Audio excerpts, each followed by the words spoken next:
जय हिंद दोस्तों, कैसे हैं आप सभी सभी प्यारे भक्तों को हर हर महादेव। लगभग 6 महीनों के इंतजार के बाद एक बार फिर से उत्तराखंड में होने वाली चार धाम यात्रा शुरू होने जा रही है। इस साल 2026 में ये पावन चार धाम यात्रा 19 अप्रैल से शुरू होगी। भक्तों को इस यात्रा का बेसब्री से इंतजार रहता है, तभी तो हर साल भक्तों की संख्या के रिकॉर्ड्स भी बनते हैं। तो दोस्तों, आज के इस खास वीडियो में मैं आपको उत्तराखंड के चार धामों में से दो प्रमुख धाम केदारनाथ और बद्रीनाथ यात्रा की संपूर्ण जानकारी बताऊंगा। जैसे आप यहाँ तक कैसे पहुंचेंगे, रुकने के लिए होटल, टेंट या कॉटेज कहां पर लेना चाहिए, यात्रा और दर्शन का सही तरीका क्या है, खाने पीने की कैसी फैसिलिटीज मिलती हैं, यात्रा में कितना बजट लग सकता है और वो सभी जानकारियां जो इस यात्रा को आसान बना सके। तो दो धाम यात्रा की संपूर्ण जानकारी के लिए वीडियो को एक बार पूरा जरूर देखें। दोस्तों, इस पावन यात्रा में भक्त यमुनोत्री, गंगोत्री, केदारनाथ और बद्रीनाथ में दर्शन करते हैं। इस साल 2026 में 19 अप्रैल को यमुनोत्री और गंगोत्री के कपाट खुलेंगे। इसके अलावा केदारनाथ धाम के कपाट 21 या 22 अप्रैल और बद्रीनाथ धाम के कपाट 23 अप्रैल को भक्तों के लिए खोले जाएंगे। तो चलिए फिर वीडियो में आगे बढ़ते हैं और एक एक करके सभी बातों को जानते हैं। दोस्तों, ये पावन यात्रा हरिद्वार या ऋषिकेश से शुरू होती है। आप अपने शहर से हरिद्वार या ऋषिकेश तक बस या ट्रेन से आ जाएंगे। हरिद्वार रेलवे स्टेशन के सामने ही बस स्टैंड और टैक्सी स्टैंड बने हुए हैं। यहीं से केदारनाथ और बद्रीनाथ के लिए बसेस और टैक्सीज मिलती हैं। इसके अलावा ऋषिकेश रेलवे स्टेशन से लगभग 4 किलोमीटर दूरी पर बस स्टैंड है, वहां से भी आपको बसेस मिल जाती हैं। अगर आपकी ट्रेन रात में 2 से 3 या 4 बजे तक आ जाती है तब तो ठीक है, वरना आप एक दिन पहले हरिद्वार या ऋषिकेश आकर सुबह 4 से 5 बजे वाली बस की बुकिंग करा लीजिए। बस सुबह 3 बजे से शुरू हो जाती हैं। तो दोस्तों, हम लोग सबसे पहले केदारनाथ में दर्शन करने के बाद में फिर वहीं से बद्रीनाथ चलेंगे।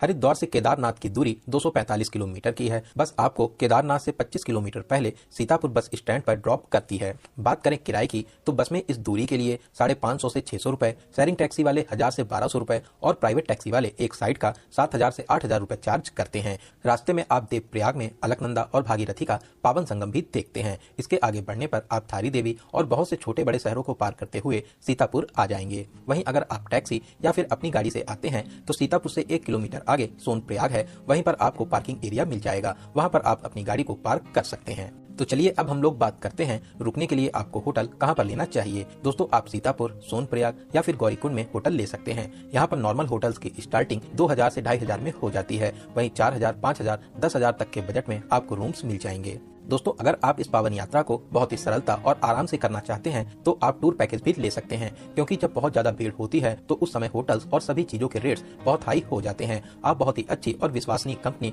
अद्भुत उत्तराखंड ट्रेवल से टूर पैकेज ले सकते हैं। आपको रुकने के लिए बहुत ही अच्छे होटल, खाने पीने के साथ साथ टैक्सी प्रोवाइड कराते हैं। साथ ही आप सभी का अच्छे से ध्यान भी रखते हैं। स्क्रीन पर और डिस्क्रिप्शन बॉक्स में आपको सभी डिटेल्स मिल जाएंगी। आप उनसे बात करके अपने टूर पैकेज की डील को फिक्स कर सकते हैं। तो चलिए अब हम लोग आगे बढ़ते हुए यात्रा की बात करते हैं। दोस्तों, सोनप्रयाग को केदारनाथ यात्रा का बेस कैंप भी माना जाता है। सोनप्रयाग से गौरीकुंड की दूरी लगभग 5 किलोमीटर की है, जो आप बुलेरो के माध्यम से 50 से 60 रुपए देकर पूरा कर सकते हैं। फिर गौरीकुंड से ही केदारनाथ की 18 से 20 किलोमीटर की यात्रा शुरू होती है। दोस्तों, आप इस पावन यात्रा को पैदल, पिट्ठू, घोड़े या हेलीकॉप्टर से पूरा कर सकते हैं, लेकिन पैदल यात्रा की अपनी ही एक अलग बात रहती है। यहाँ पर चढ़ाई थोड़ी सी ज्यादा है, लेकिन रास्ते में आपको सभी फैसिलिटीज मिलती हैं। खाने पीने के लिए स्टॉल मिल जाते हैं। इसके अलावा साथ ही साथ जगह जगह हेल्थ क्लिनिक और टॉयलेट्स की फैसिलिटीज भी मिल जाती है। अगर आप इस पावन यात्रा को पैदल पूरा करते हैं तो लगभग 8 से 10 घंटे की यात्रा करके आप केदारनाथ मंदिर के पास में आ जाएंगे। आपको केदारनाथ पहुंचने में शाम हो जाती है। तो जैसे ही आप मंदिर के पास पहुंचे, सबसे पहले आप अपने रजिस्ट्रेशन को स्कैन करवा लीजिए। वहीं आपको दर्शन का टाइम स्लॉट दिया जाता है। आपको उसी दिन या फिर अगले दिन का टाइम स्लॉट मिलेगा। तो चलिए अब हम लोग बात करते हैं केदारनाथ में रुकने की क्या फैसिलिटीज हैं। दोस्तों, यहाँ पर होटल्स बहुत ही कम हैं, जितने भी हैं उनके रेट्स बहुत ज्यादा हाई फाई रहते हैं, लेकिन आपको यहाँ पर टेंट्स मिल जाते हैं। आपको GNVM के टेंट में स्टे करना चाहिए। इनका रेट लगभग 600 रुपए पर पर्सन का रहता है। इसके अलावा यहाँ पर बहुत से प्राइवेट टेंट्स भी हैं, जिनकी स्टार्टिंग 400 रुपए से हो जाती है। तो चलिए उस दिन या फिर अगले दिन अपने टाइम स्लॉट के हिसाब से जल्दी सुबह उठकर लाइन में लगकर श्री केदारनाथ ज्योतिर्लिंग के दर्शन कर आशीर्वाद प्राप्त करेंगे। तो दोस्तों, केदारनाथ बाबा के इस पावन धाम में आने का सभी का सपना होता है, सभी की इच्छा होती है कि कम से कम एक बार यहाँ पर आकर बाबा के दर्शन जरूर करें। तो अगर आप ये वीडियो देख रहे हैं तो समझ जाइए बाबा का बुलावा आ चुका है। तो आप अपना बहुत ही जल्दी प्लान बनाना शुरू कर दीजिए। दोस्तों, मंदिर में दर्शन की टाइमिंग की बात करें तो सुबह 4 बजे से दोपहर 3 बजे तक और फिर शाम को 5 बजे से रात 9 बजे तक दर्शन होते हैं। बीच बीच में शाम को यहाँ पर भव्य आरती भी होती है। अगर यहाँ पर बहुत ज्यादा भीड़ है तो आपको दर्शन करने में 4 से 5 घंटे भी लग सकते हैं। दर्शन करने के बाद में आप मंदिर के पीछे स्थित भीमशिला के दर्शन करें और थोड़ा सा ही और आगे बढ़ने पर शंकराचार्य दर्शनीय स्थल भी है, आप वहां पर भी जाकर दर्शन आदि कर सकते हैं। फिर उसके बाद में लगभग 1 किलोमीटर की चढ़ाई करके आप भैरव बाबा जी के भी दर्शन करने जा सकते हैं। फिर उसके बाद में आप दोपहर या शाम को नीचे के लिए वापसी कर सकते हैं। बात करते हैं केदारनाथ में खाने पीने की कैसी फैसिलिटीज हैं। दोस्तों यहाँ पर बहुत ज्यादा तो ऑप्शंस नहीं है, लेकिन जितने भी हैं आपको वहां पर बहुत ही शुद्ध भोजन मिलता है, तो आपको यहाँ पर खाने पीने की ज्यादा प्रॉब्लम नहीं होगी, लेकिन यहाँ के रेट्स थोड़े से हाई रहते हैं। तो चलिए वापसी करके हम लोग गौरीकुंड, सोनप्रयाग या सीतापुर में रात में स्टे करने के बाद में अगले दिन जल्दी सुबह 5 से 6 बजे साइड बद्रीनाथ चलेंगे। दोस्तों अगर आप टैक्सी या टूर पैकेज से हैं तब तो आपको किसी भी बात की परेशानी नहीं होगी। वहीं अगर आप बस से जाना चाहते हैं तो सीतापुर बस स्टैंड से बद्रीनाथ के लिए बसेस मिल जाती हैं। बस जल्दी सुबह 4 बजे जाती हैं और लास्ट बस लगभग 11 बजे तक ही मिलती है, तो आपको इस बात का विशेष ध्यान देना चाहिए। सीतापुर से बद्रीनाथ की दूरी लगभग 220 किलोमीटर की है। बस में इस दूरी के लिए 650 से 700 रुपए चार्ज करते हैं। रास्ते में आपको रुद्रप्रयाग, कर्णप्रयाग, नंदप्रयाग और विष्णुप्रयाग में संगम भी देखने को मिलते हैं। इसके अलावा जोशीमठ और गोविंद घाट जैसे कस्बों को पार करते हुए लगभग 8 से 9 घंटे में बद्री विशाल जी के पावन दरबार बद्रीनाथ धाम पहुंच जाएंगे। दोस्तों यहाँ पर चढ़ाई ना के बराबर है, साथ ही बस स्टैंड से 500 मीटर दूरी पर मंदिर भी स्थापित है, तो आपको यहाँ पर ज्यादा चलना भी नहीं होता है। तो चलिए अब हम लोग बात करते हैं रुकने की। यहाँ पर भी होटल थोड़े से महंगे मिलते हैं, लगभग 2000 से 2500 में इनकी स्टार्टिंग हो जाती है। वहीं 5000, 10,000, 20,000 तक के बजट में रूम्स मिल जाते हैं। दोस्तों अगर आप बद्रीनाथ टाइम से आ जाते हैं तो आप शाम को स्नान करने के बाद में दर्शन करने जा सकते हैं, या फिर अगले दिन जल्दी सुबह 4 से 5 बजे जाकर बद्री विशाल जी के पावन दर्शन कर आशीर्वाद प्राप्त कर सकते हैं।